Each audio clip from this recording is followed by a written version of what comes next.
Many have noticed that the CW has been canceling a lot of their DC superhero shows. The channel, which was created to produce low-budget teen dramas, was able to produce these series with a higher budget than most of their shows because of the contracts they had with streaming platforms. But, as these services have moved to produce their own shows, the CW can't really maintain the budget that was going into these series. This explains the noticeable dip in quality that some have had on the VFX side in recent seasons. Ultimately, the channel has decided to end most of those shows in favor of lower budget content. The two that remain uncancelled at this time are Superman and Lois and Gotham Knights. And Gotham Knights clearly leans more towards the low budget teen drama side compared to the previous shows. Though, the CW was always producing teen dramas with its Arrowverse shows. I don't mean this as an insult. There are some genuinely fun teen dramas out there. I think, at their best, some of the Arrowverse shows were great at being this. And this wasn't really a problem when they were the only superhero shows we were getting. Sure, we had Agents of S.H.I.E.L.D., but that too leaned into teen drama elements, especially in the early seasons. What particularly helps this is the fact that superhero comics share a lot of similarities with teen dramas. Secret twins, characters coming back from the dead, betrayals left and right. Comics aren't far from telenovelas. It wasn't really until Netflix's Daredevil that live-action superhero shows started stepping out of this. Though, it wouldn't have been a problem to have both simultaneously if the CW shows weren't facing some inherent problems of teen dramas. Many of the shows felt bloated, putting a lot of needlessly overcomplicated drama to fill their 23-episode seasons. Plot points felt like they were being repeated, and the overall quality of a lot of these shows felt like it was diminishing.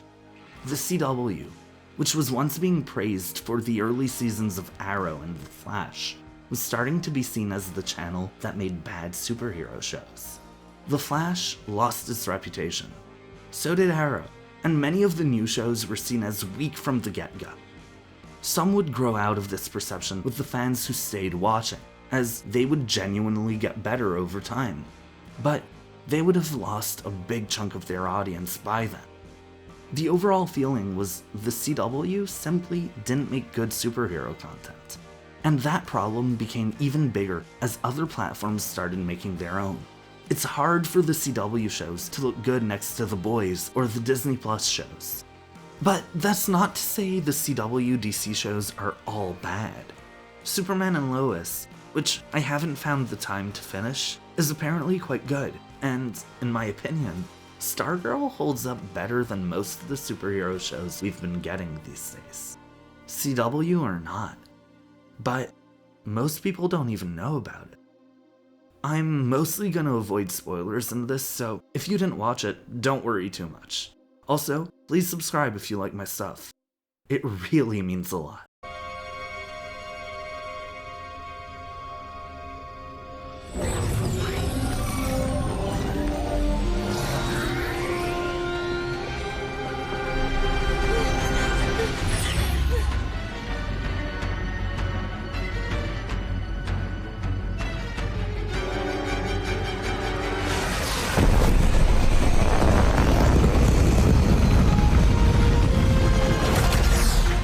Don't worry.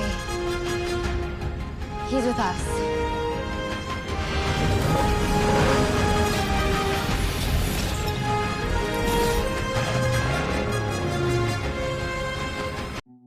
Now, before I get into what makes the show so strong, I do recognize that the show went under the radar for a lot of people.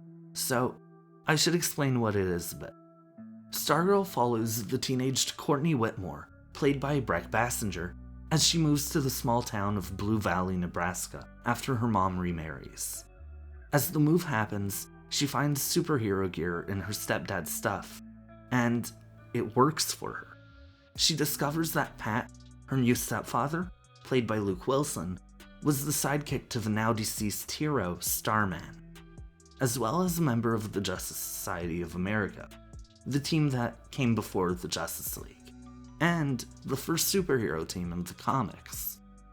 Taking on Starman's staff, Courtney now becomes a hero mentored by her reluctant stepfather, and recruits a new Justice Society as they go looking for the villains that killed their predecessors. The first season is a classic superhero story with a bit of coming-of-age elements in there to fit the teenage element of the main characters, but it works really well, and the later seasons change this up a bit, though I'll come back to that. Look, I know there's a lot of superhero content out there, trust me. I even have a rule about how much cape shit I can talk about on this channel, because it would be too easy for that to take over, and I don't want a cape shit centric channel. Though, this one is done rather well. When it comes to the tone and plot, it's a lot like the Hawkeye series, but with better pacing, as it follows episode and season structure instead of a 6-hour movie format.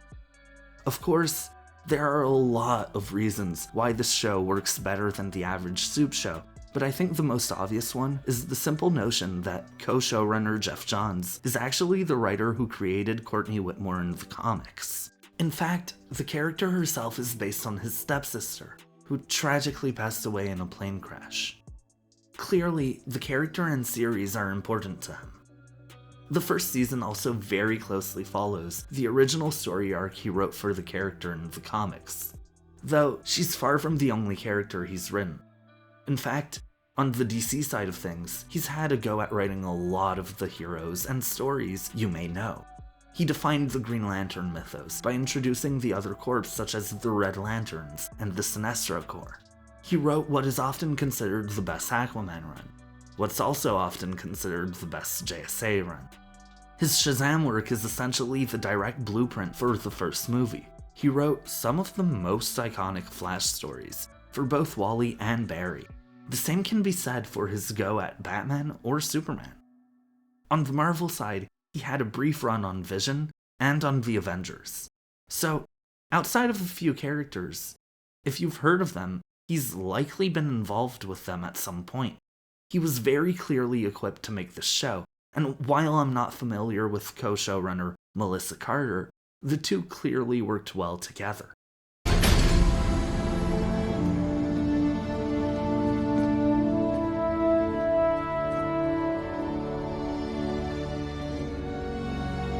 What is this place? It's the headquarters of the Justice Society of America.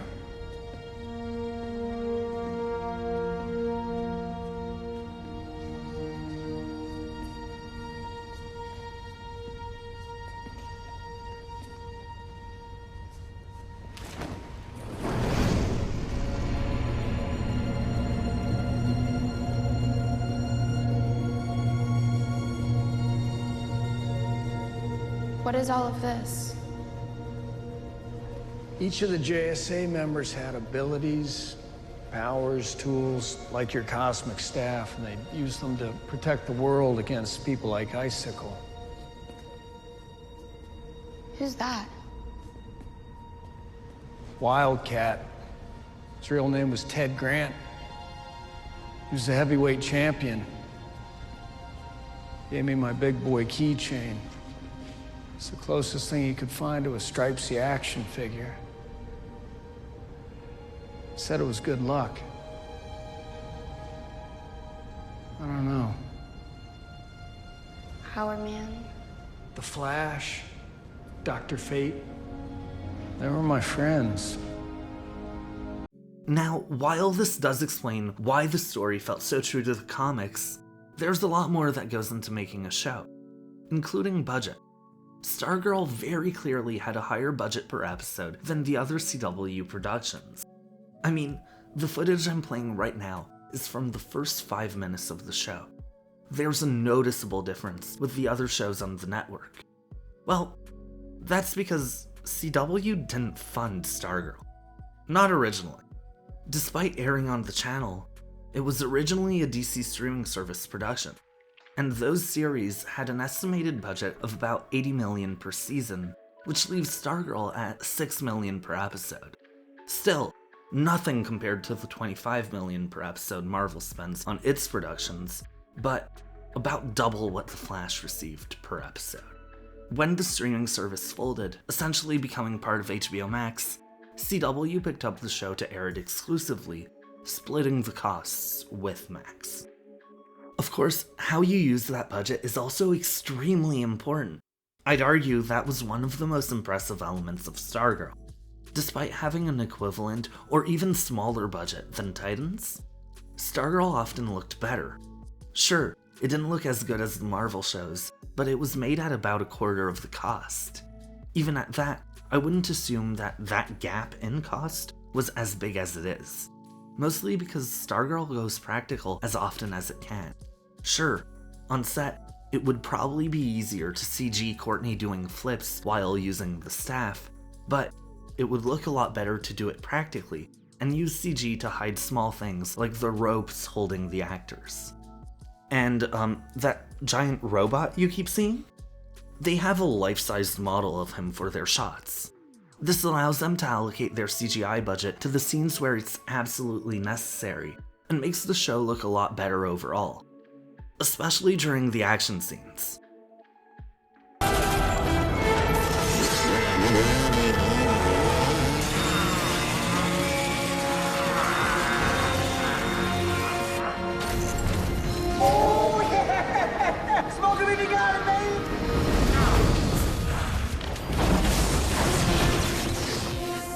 Sorry I was late. I got lost on the way back from Shanghai. Have you ever been to Addis Ababa? It is so beautiful. I mean, it's weird. There's some debate about how you Forget pronounce. all that. I wish you would electrocute Eclipso. Oh, okay. Yeah, you got it, buddy. Which leads to another standout of the series, the action scenes. The show has hands down the most creative fight choreography and editing I've seen in any cape shit content. Probably the second best fight choreography I've seen on TV. Every character has a distinct fighting style, which goes a long way into making them stand out even more. The four main heroes include a tank-like Bruiser and Hourman, who enters headfirst and often just brutes his way through things. Dr. Midnight, the tactician who mainly fights through evasion. Stargirl, who uses her staff and gymnastic abilities, and Wildcat, who uses her agility to strike quickly and hard. But even the villains have their own style, with the standouts being Tigress and Sportsmaster, a married couple who rely on the other in battle, fighting as though they were a singular unit despite having different fighting styles individually. Even the characters with similar abilities don't fight the same way, reflecting the different personalities in the rather large cast. The stunt team behind this is incredible and deserves so much praise. The cast itself is yet another highlight of the show. A lot of the characters are really needlessly charismatic, which makes them so much fun to watch. Now, that's not to say you'll like every one of them. A lot of them are teenagers and act like it. Personally, I was a dick as a teen. I still am. So, it doesn't feel too far-fetched for them to be infuriating at times. For the most part, the characters are meant to grow out of it.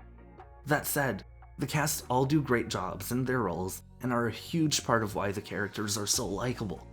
With tight 13-episode seasons, the series becomes less bloated than many of the other CW shows, which allows for more concise storytelling, and so, every episode feels like it matters. This is also the result of how the show is filmed. While the other CW shows film on what is essentially a weekly basis a few weeks ahead of the air date, Stargirl films all at once long before the show airs. This allows them to work on each episode longer and work the plot in a more concise way.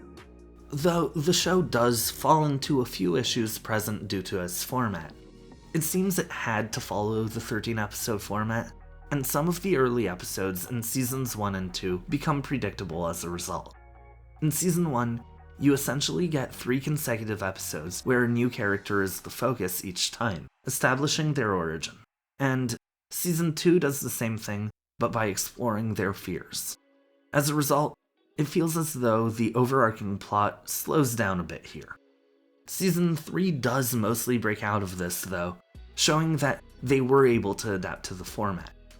While Season 1 was a classic superhero story with coming-of-age elements, Seasons 2 and 3 explore different genres, with Season 2 adding It-inspired horror elements and a Pennywise-like villain, and Season 3 existing as a whodunit of sorts. The show still feels like Stargirl, but having established itself, it isn't afraid to find new footing in different styles, which really makes it stand out in the current soup environment. It's also a lot of fun to see a writer who has been doing superhero content for so long dip his toes in other genres.